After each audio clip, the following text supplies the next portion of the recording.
Welcome to Yuki Road. I'm Claire, and today we're going to do a little tour of our garden at our new property.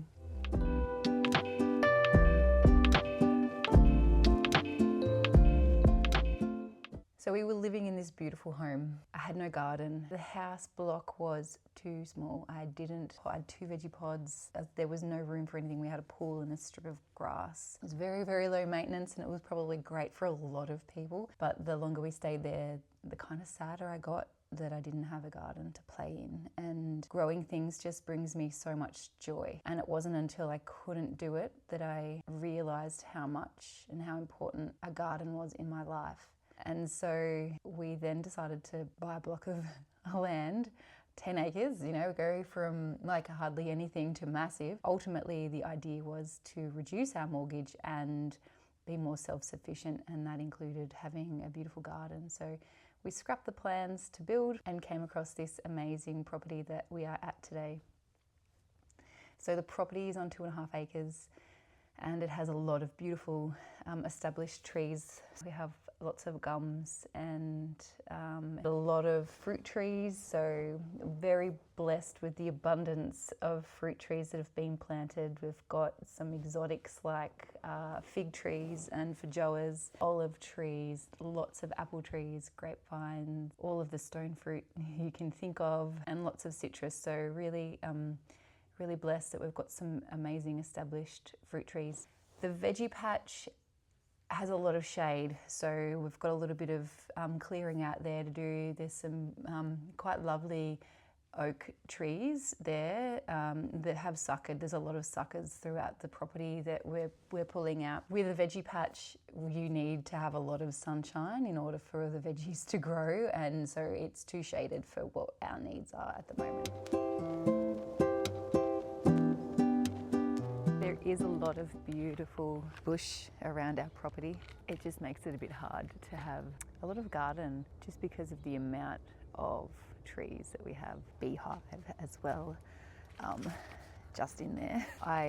We do have a flow hive that we are going to put on the property, but we need to get this one cleaned up. I'm not sure, they're quite friendly bees. They love to drink the water out of the pond out the back.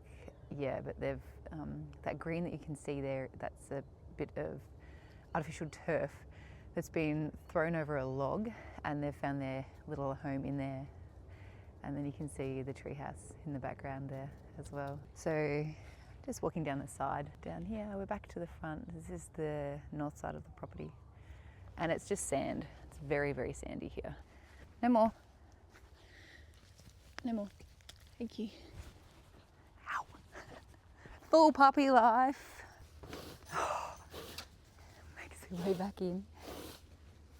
Some of the best surprises that we've had have been that we've found some really cool plants throughout the garden. I've got asparagus that's behind me. It's competing with an olive tree, which I'm planning on taking these olive trees out just because asparagus does not like to compete. And again, this is on that north fence of the veggie patch. So it's just been so amazing to find all of the little trees that have scattered throughout the property. We've got fig trees, there's apricots over near the chickens, so many apple trees, so many citrus as well. We've got a couple of blended citrus trees. There's one just here.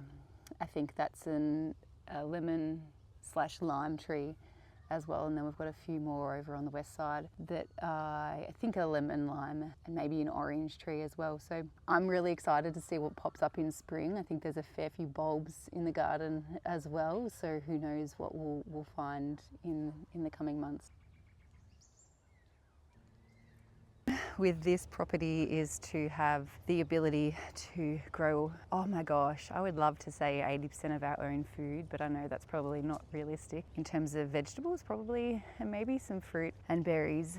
I want to establish a market garden so I can have massive crops of onions and garlic, and also potatoes, sweet potatoes, and then grow all of our own brassicas, and then to be able to preserve and freeze them. So whether I'm canning them, pressure canning, or freezing them, ultimately the end goal would be to get a dehydrator as well. Sorry, a freeze dryer, I've got a dehydrator, and to be able to freeze dry for long-term storage as well. Eventually I'd like to make, and I'm trying to at the moment, baking a loaf of bread every day or every second day. And I think the dog has fallen in the pond. What are you doing, darling? Oh no, we're good. Unless she got stung by a bee. It's so bad. Lucky she's okay. But mostly just growing everything that I can. So we've got plenty of fruit trees, have an orchard established, do some more strawberries and get some berries. The only things that we probably won't be able to grow are things like pineapples and avocados, and the amount that we eat avocados is such a seasonal product as well. There is a grape tree here as well, so we can, dehydrate and make our own raisins and sultanas. Yeah, keen to have a lot of berries. I've got plenty of blueberries, so yeah, I think just establishing a really large, well-grown and organised garden is the ideal. And then to have some flowers as well, because flowers just bring so much joy. The dahlias and roses, so we've got roses out the front of our garden as well, out front of our property. And so it'd be really nice to be able to have them blooming in their full capacity, as well as planting some new ones out. We've also got a large selection of natives that grow down our driveway, so we've got some beautiful proteas, little native proteas that we have access to, and they're just so lovely to be able to cut and have in there. And alongside the veggies, obviously we've got our chickens, being able to have our own eggs, and the dream one day would be to have chickens that we can butcher ourselves as well. So having a little flock over a 3-month period of raising them and then culling and storing those carcasses in our freezer, being able to make our own chicken broth and having our own chickens that we can eat as well. First step is to get the veggie patch really cleaned up, establish a bit of a market garden, and take care of what's already here and established, and make sure that that's going to keep growing and thriving, so we don't waste the great trees that are already here and existing, because they take so long to establish and to fruit.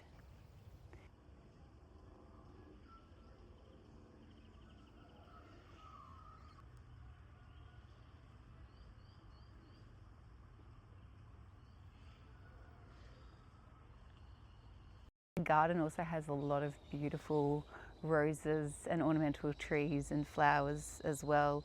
There's a lot of that weeping amaranth. Let me see, you can see at the back here, this purple stuff here. So that's all that lovely amaranth, but it's a bit of a weed, so it pops up everywhere all the time. And a lot of these bushes here, I've pulled out a fair few of these as well. Got lots of lovely roses and lovely climbing roses as well, like the one behind me on this beautiful arbor as well. And a lot of gorgeous lawn, which is so exciting for the kids to be able to play on. And that there is a quince. The one under the net is a quince tree.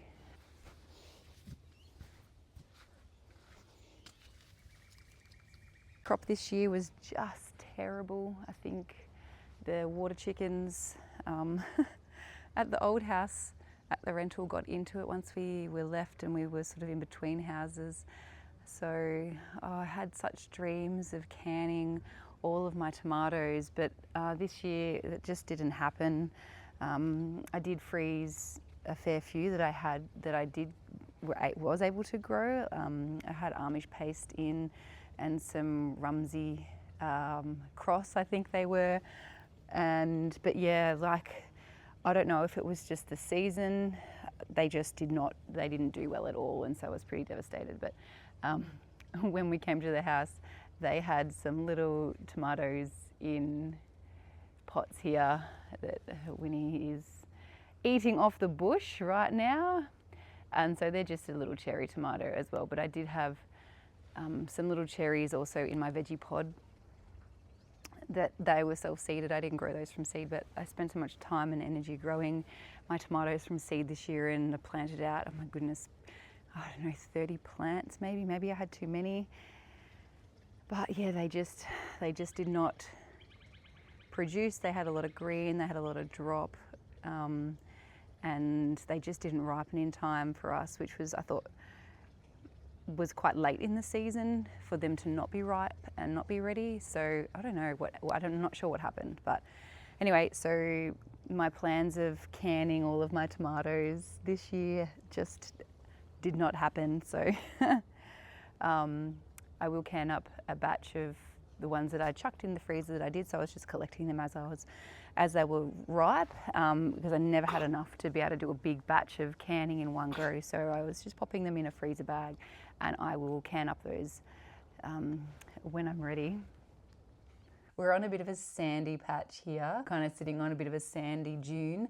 However, the garden is amazing. The soil quality has been, established over time. So wherever there isn't garden though, it is just sand. So it's great for drainage, but it's not great for trying to establish new veggie patches. So down the back, I'm really keen to do a bit more of an orchard and pop in my apple trees that I have bought from a local grower, and potentially putting in a market garden. So whether that means a high tunnel or just a fenced off garden area where I can grow really large quantities of certain foods. So that won't be for the first year. This will be a long-term dream, but in the future it'll be where I will grow our carrots, onions, garlic, brassicas, like anything that we want to grow in bulk that you can store. The intention behind moving out here and having this property is sustainability, self-sufficiency, and reducing our need to go to the supermarket and buy things. Just knowing the quality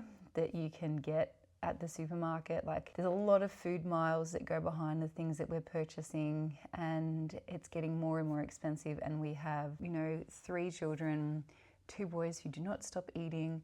And so I really want to be able to grow a lot of our own foods and store them and preserve them so that we have access to them like a lot of the year. So some really easy things that we're starting with and that I've already grown previously has been onions and garlic. I've done butternut pumpkin, butternut squash, and tomatoes. I'll be expanding some of the things that we plant in the future to try and preserve and store them as well. So I have 2 water bath canners and I have a pressure canner now, so I'll be able to have a play in pressure canning some foods, and I'm really excited to be able to get into that and show you guys what I get up to there. And in the future I'd really love to be able to purchase a freeze dryer so I can freeze dry anything really, and it can last decades in your pantry if you store it correctly. I've got some rhubarb that was left here, and then there's my rhubarb. But all of these garden beds here, they're just so shaded by these massive oak trees of some description as well. They're deciduous, they're about to drop all of their leaves. But they've just had too much shade in the summer. And each of these little square garden beds has got a veggie tree. So this one here is a little plum, and you can see it's just tiny. It didn't get big at all. So we've got plums and apricots in each of these. I'm not quite sure what this one is here, but there's so much potential of this veggie patch. I'm very excited by it. It's just that I'm going to have to cut down some trees so that it gets enough light for it to function as an actual veggie patch and not just a lovely shaded garden.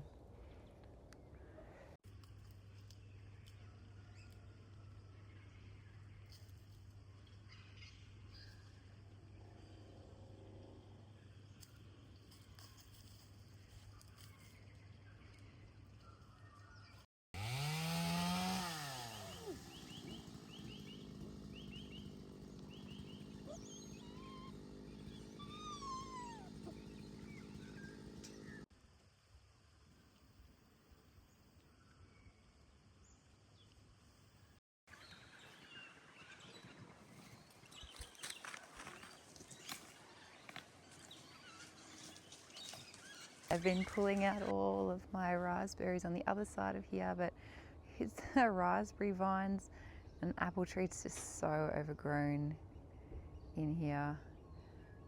And we've got a nice little fig tree that hasn't fruited at all this year, so maybe it's a baby fig. There's so many fruit trees. The apple tree under that net there, there's a feijoa tree right here.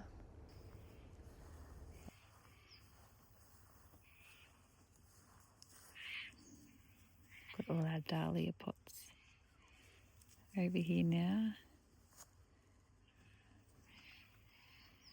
Oh, this is clear.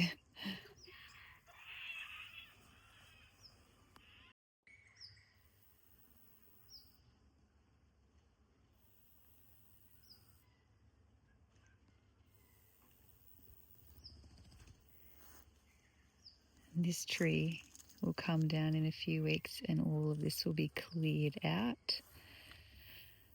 I am so looking forward to it because down there I'm going to do a flower garden in front of that, or behind that picket fence. And the dream is to do a hedge with an archway built into it to get into the flower garden.